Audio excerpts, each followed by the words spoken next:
withdrawal is fine.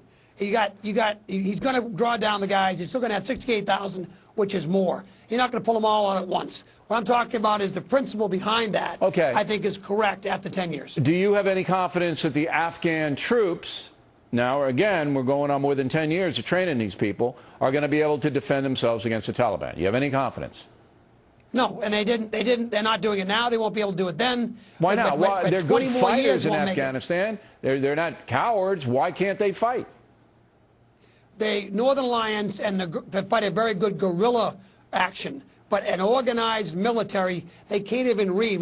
They have such a low literacy rate that we can't even get them to read first before we train them. They're not literate enough to fight? I don't know. I mean, I don't think there were a lot of literate people in Genghis Khan's army. I just can't understand why the Afghan people, because all the polls say, Mr. Thiessen, that the Afghan people hate the Taliban. They hate them.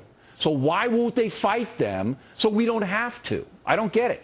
Go. Well, they are fighting them, and we've made a lot of gains in the last 18 months. But as you saw, President Obama didn't say we took away all their safe havens. He said we took away some of their safe havens, and that's the problem. The battle isn't won yet. General Petraeus has been having this counterinsurgency strategy now for 18 months. It's made a lot of progress, but it still needs time. He wasn't given enough troops in the first place when the surge began to take on both the strongholds in the south and in the east. So what he did was he focused his forces on the south and took away those strongholds, and the Taliban's now launching a counteroffensive on that. We've got to hold that. But Colonel Hunt says, with some authority, by the way, because you may know the Colonel and I went over there, and the Colonel knows the theater, that you just can't do it in a country that big and that primitive, with no infrastructure, no Air Force, no Navy, nothing like that. You can't pacify a country that large. It's impossible. So that we have to take the gains that we've made and say, see ya, you handle it. It sounds logical to me. I disagree with you.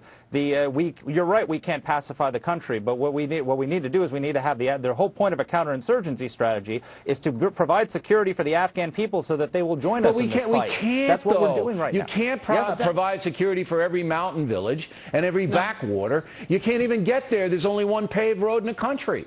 So you would have to massively increase American presence, and as the poll shows, the American people have had enough. But we did increase the American presence, and we've made progress. There is real progress on the ground taking place. What's happening is the president's pulling the rug out from under General Petraeus at the moment that he's making progress. That is irresponsible. Colonel Hunt, will you reply to that? 29 provinces is all they have control of out of 280, and whatever you're going to do in Afghanistan, Mark, is for naught without getting at the Pakistan issue.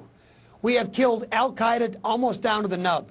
We have fought to a standstill, killing 30 to 100 a day of Taliban. It's not working as long as we have the issue in Pakistan. Our soldiers have done a great job, but we weren't there to nation build, Mark. We were there to kill al-Qaeda for 9/11, and like Iraq, we got pulled into a nation building. We don't do that very well. All right, go ahead, Mark.